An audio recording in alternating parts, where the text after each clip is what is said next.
नमस्कार साथियों, स्वागत है आप सभी का। तो आज की वीडियो में माखनलाल चतुर्वेदी जी से संबंधित कुछ महत्वपूर्ण प्रश्नों के बारे में पढ़ेंगे। ऐसे प्रश्न हैं जो आपसे परीक्षा में पूछे जा सकते हैं, यानी हिंदी की सभी परीक्षाओं के लिए काफी महत्वपूर्ण प्रश्न हैं। तो आप सभी आज की वीडियो को भी ध्यान से जरूर देखिएगा और जो भी विद्यार्थी चैनल पर नए हैं या पहली बार क्लास ले रहे हैं, चैनल को सब्सक्राइब जरूर कर लें, क्योंकि इसी तरह के महत्वपूर्ण प्रश्न चैनल पर डेली कराए जा रहे हैं। तो आप सभी विद्यार्थी चैनल से जुड़ सकते हैं। तो चलिए आज की वीडियो को शुरू करते हैं और देखते हैं पहला प्रश्न। तो देखिए, पहला प्रश्न है, माखनलाल चतुर्वेदी का जन्म कब हुआ? ऑप्शन ए 1887, ऑप्शन बी 1890 या 1889 या 1888। तो देखिए, माखनलाल चतुर्वेदी जी का जन्म कब हुआ था? तो याद रखिएगा 1889 में। ऑप्शन सी यहाँ पर राइट हो जाएगा। 1889 में माखनलाल चतुर्वेदी जी का जन्म हुआ था। अब इसके बाद देखिए, अगला प्रश्न है, माखनलाल चतुर्वेदी का जन्म कहाँ हुआ?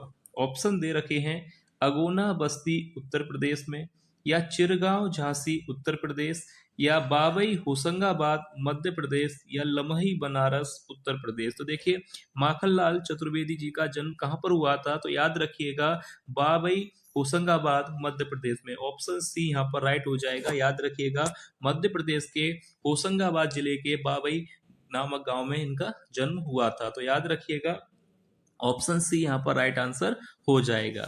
अब इसके बाद देखिए, अगला प्रश्न है। देखिए, अगला प्रश्न है, माखनलाल चतुर्वेदी साहित्य जगत में किस नाम से प्रसिद्ध है? देखिए, ये प्रश्न आपसे परीक्षा में पूछा जा सकता है, ध्यान से देख लीजिएगा। माखनलाल चतुर्वेदी साहित्य जगत में किस नाम से प्रसिद्ध हैं? ऑप्शन दे रखे हैं, यात्रा देवता, जादू के देवता, साहित्य देवता, या शब्दों के देवता। तो राइट आंसर क्या हो जाएगा? माखनलाल चतुर्वेदी साहित्य जगत में किस नाम से प्रसिद्ध हैं? साहित्य देवता। ऑप्शन सी यहाँ पर राइट आंसर हो जाएगा। याद रखिएगा, माखनलाल चतुर्वेदी साहित्य जगत में किस नाम से प्रसिद्ध हैं? साहित्य देवता। अब इसके बाद देखिए, अगला प्रश्न है। देखिए, प्रश्न है, माखनलाल चतुर्वेदी द्वारा संपादित कौन सा पत्र राष्ट्रीय जागरण का अग्रदूत माना जाता है? देखिए, ये भी प्रश्न काफी महत्वपूर्ण प्रश्न है। माखनलाल चतुर्वेदी द्वारा संपादित कौन सा पत्र है जो राष्ट्रीय जागरण का अग्रदूत माना जाता है? ऑप्शन दे रखे हैं, जागरण, या ऑप्शन बी प्रतीक, कर्मवीर, या प्रभा। तो राइट आंसर यहाँ पर क्या हो जाएगा? राष्ट्रीय जागरण का अग्रदूत कौन से पत्र को माना जाता है? तो राइट आंसर सी हो जाएगा, कर्मवीर। याद रखिएगा, ऑप्शन सी यहाँ पर इस प्रश्न का राइट आंसर हो जाएगा। अब इसके बाद देखिए, अगला प्रश्न है। देखिए, प्रश्न है कि माखनलाल चतुर्वेदी के पिता का नाम था मोहनलाल चतुर्वेदी, नंदलाल चतुर्वेदी, नंद दुलारे चतुर्वेदी, या श्यामलाल चतुर्वेदी। तो देखिए, माखनलाल चतुर्वेदी जी के पिता का नाम क्या था? तो यहाँ पर राइट आंसर हो जाएगा ऑप्शन बी, नंदलाल चतुर्वेदी यहाँ पर राइट आंसर होगा। माखनलाल चतुर्वेदी जी के पिता का नाम था नंदलाल चतुर्वेदी, यानी ऑप्शन बी यहाँ पर राइट आंसर हो जाए। अब इसके बाद देखिए, अगला प्रश्न है, प्रश्न संख्या 6। देखिए, हिंदी का प्रथम साहित्य अकादमी पुरस्कार किस साहित्यकार को दिया गया? ये भी प्रश्न आपकी परीक्षा के लिए महत्वपूर्ण प्रश्न है। हिंदी का प्रथम साहित्य अकादमी पुरस्कार किस साहित्यकार को दिया गया था? रामधारी सिंह दिनकर को, मैथिली शरण गुप्त को, माखनलाल चतुर्वेदी जी को, या जयशंकर प्रसाद। तो राइट आंसर क्या होगा? हिंदी का पहला साहित्य अकादमी पुरस्कार किस साहित्यकार को मिला था? तो राइट आंसर हो जाएगा माखनलाल चतुर्वेदी जी को। याद रखिएगा, हिंदी का प्रथम साहित्य अकादमी पुरस्कार माखनलाल चतुर्वेदी जी को दिया गया था। अब इसके बाद देखिए, 7वां प्रश्न है, माखनलाल चतुर्वेदी को साहित्य अकादमी पुरस्कार किस रचना के लिए दिया गया? तो देखिए, पहला हिंदी का प्रथम साहित्य अकादमी पुरस्कार माखनलाल चतुर्वेदी जी को दिया गया था, पर किस रचना के लिए दिया गया था? ऑप्शन दे रखे हैं, हिम कृतनी के लिए, हिम तरंगिणी के लिए, युग चारण, या समर्पण। तो देखिए, राइट आंसर क्या होगा? चतुर्वेदी जी को साहित्य अकादमी पुरस्कार इनकी किस रचना के लिए दिया गया था? तो यहाँ पर राइट आंसर हो जाएगा ऑप्शन बी, हिम तरंगिणी के लिए। ठीक है, याद रखिएगा, ऑप्शन बी यहाँ पर राइट आंसर हो जाएगा। ये भी प्रश्न काफी अच्छा प्रश्न है। ऐसे ही प्रश्न लिए जाते हैं जो आपसे परीक्षा में पूछे जा सकते हैं। तो देखिए, यहाँ पर राइट आंसर हो जाएगा ऑप्शन बी। अब इसके बाद देखिए, 8वां प्रश्न है, माखनलाल चतुर्वेदी को साहित्य अकादमी पुरस्कार किस वर्ष दिया गया? वर्ष पूछा है कि किस वर्ष इन्हें इस पुरस्कार से सम्मानित किया गया था।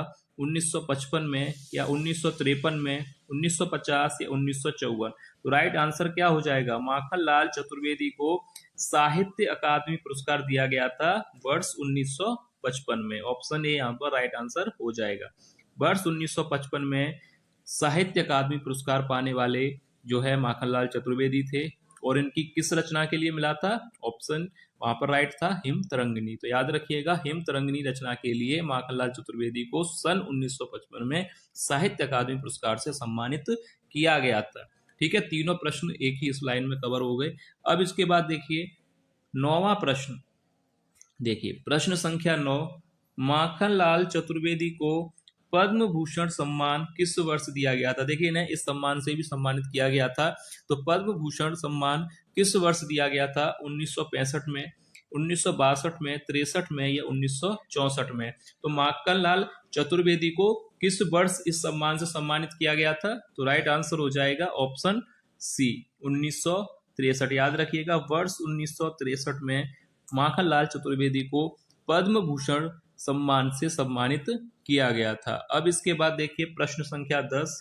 देखिए 10वां प्रश्न है कि एक भारतीय आत्मा नाम से कौन सा कवि लोकप्रिय है? तो ये तो आपकी परीक्षा के लिए काफी ज्यादा महत्वपूर्ण प्रश्न है, और ये प्रश्न आता भी है कि एक भारतीय आत्मा या भारतीय आत्मा नाम से कौन सा कवि लोकप्रिय है या कौन सा कवि प्रसिद्ध है? तो राइट यहाँ पर आंसर देखते हैं, पहले विकल्प देख लेते हैं। बाबू श्याम सुंदर दास हैं, बाबू गुलाब राय, माखनलाल चतुर्वेदी हैं या मैथिली शरण गुप्त हैं? तो याद रखिएगा, भारतीय आत्मा नाम से कौन सा कवि जाना जाता है या एक भारतीय आत्मा नाम से कौन सा कवि लोकप्रिय है? तो राइट आंसर हो जाएगा ऑप्शन सी, माखनलाल चतुर्वेदी जी को। ठीक है, याद रखिएगा, ऑप्शन सी यहाँ पर राइट हो जाएगा। भारतीय आत्मा नाम से कौन सा कवि लोकप्रिय है? माखनलाल चतुर्वेदी जी। ऑप्शन सी यहाँ पर राइट आंसर हो जाएगा। अब इसके बाद देखिए अगला प्रश्न है प्रश्न संख्या 11, माखनलाल चतुर्वेदी का प्रथम काव्य है। देखिए माखनलाल चतुर्वेदी जी का पहला काव्य कौन सा है? ऑप्शन देखिए 4 यहाँ दे रखे हैं, हिम किरीटिनी, हिम तरंगिनी, युगचारण या समर्पण। तो यहाँ पर राइट आंसर क्या होगा? इनका पहला काव्य कौन सा था? हिम किरीटिनी था या हिम तरंगिनी था, युगचारण या समर्पण? तो राइट आंसर यहाँ पर हो जाएगा माखनलाल चतुर्वेदी जी का प्रथम काव्य था ऑप्शन ए। देखिए पहला ही विकल्प यहाँ पर सही हो जाएगा, हिम किरीटिनी। याद रखिएगा, ऑप्शन ए यहाँ पर राइट आंसर होगा। अब इसके बाद देखिए 12वां प्रश्न है, प्रश्न संख्या 12, हिम किरीटिनी रचना का प्रकाशन वर्ष है। 1945 में प्रकाशित हुई थी या 1944 में, 1943 में हुई थी या 1942 में? तो राइट आंसर क्या होगा? यह रचना माखनलाल चतुर्वेदी जी की है, तो ये कब प्रकाशित हुई थी?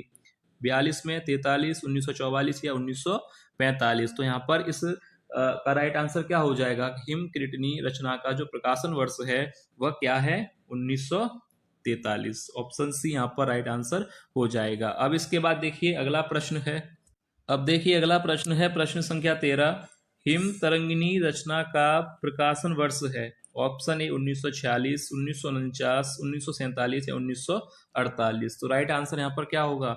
हिम तरंगिनी रचना का प्रकाशन वर्ष क्या है? वर्ष 1949 में प्रकाशित हुई थी। ऑप्शन बी यहाँ पर राइट आंसर हो जाएगा, वर्ष 1949 में इस रचना का जो है प्रकाशन वर्ष है 1949। ऑप्शन बी यहाँ पर इस प्रश्न का राइट आंसर हो जाएगा। अब इसके बाद देखिए प्रश्न संख्या 14।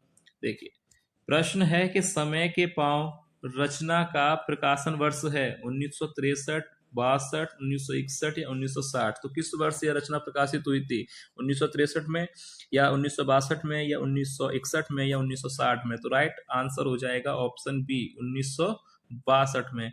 1962 में समय के पांव रचना का प्रकाशन वर्ष है। याद रखिएगा, इस वर्ष यह रचना जो है प्रकाशित हुई थी। अब इसके बाद देखिए प्रश्न संख्या 15। देखिए 15वां प्रश्न है कि अमीर इरादे गरीब इरादे रचना का प्रकाशन वर्ष है। ये रचना भी माखनलाल चतुर्वेदी जी की है। याद रखिएगा, अमीर इरादे गरीब इरादे, इस रचना का प्रकाशन वर्ष क्या है? 1963, या 1962 में प्रकाशित हुई थी, या 1961 में, या 1960 में? तो इस रचना का प्रकाशन वर्ष क्या है? यह रचना कब प्रकाशित हुई थी? याद रखिएगा 1960 में। वर्ष 1960 में इस रचना का प्रकाशन है।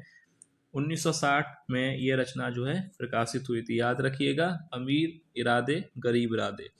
अब इसके बाद देखिए प्रश्न संख्या 16। देखिए 16वां प्रश्न है, अमीर इरादे गरीब इरादे रचना की विधा है। देखिए इस रचना की विधा क्या है? ऑप्शन दे रखे हैं, संस्मरण है, कहानी है, नाटक है, या निबंध है। तो राइट आंसर क्या होगा? अमीर इरादे गरीब इरादे रचना की विधा क्या है? तो राइट आंसर याद रखिएगा ऑप्शन डी, निबंध। ऑप्शन डी यहाँ पर सही हो जाएगा। अमीर इरादे गरीब इरादे रचना की विधा क्या है? यह एक निबंध है। विकल्प डी यहाँ पर सही आंसर हो जाएगा। अब इसके बाद देखिए 17वां प्रश्न है, प्रश्न संख्या 17। समय का पांव रचना की विधा है। संस्मरण है, कहानी है, नाटक है, या निबंध है? समय का पांव, याद रखिएगा ये जो रचना है इसका विधा क्या है? तो याद रखिएगा ऑप्शन ए, संस्मरण। पहला ही विकल्प यहाँ पर सही हो जाएगा। ऑप्शन ए यहाँ पर सही हो जाएगा। समय का पांव रचना की विधा क्या है? समय का पांव रचना की विधा है संस्मरण। और ये कब प्रकाशित हुई थी? 1962 में। याद रखिएगा प्रकाशन वर्ष 20 का। अब इसके बाद देखिए 18वां प्रश्न है। देखिए प्रश्न है कि माखनलाल चतुर्वेदी किस काल के कवि हैं? माखनलाल चतुर्वेदी किस काल के कवि हैं?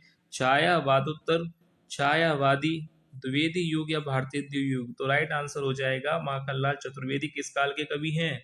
छायावादी युग के। छायावादी युग के प्रमुख कवियों के नाम आपको पता ही है। महादेवी वर्मा है, सुमित्रानंदन पंत हैं, सूर्यकांत त्रिपाठी निराला हैं, जयशंकर प्रसाद हैं, माखनलाल चतुर्वेदी हैं, और भी सारे काफी कवि हैं। तो याद रखिएगा जो प्रमुख कवि हैं छायावाद के, माखनलाल चतुर्वेदी किस काल के कवि हैं? छायावादी युग के। अब इसके बाद प्रश्न संख्या देखिए 19।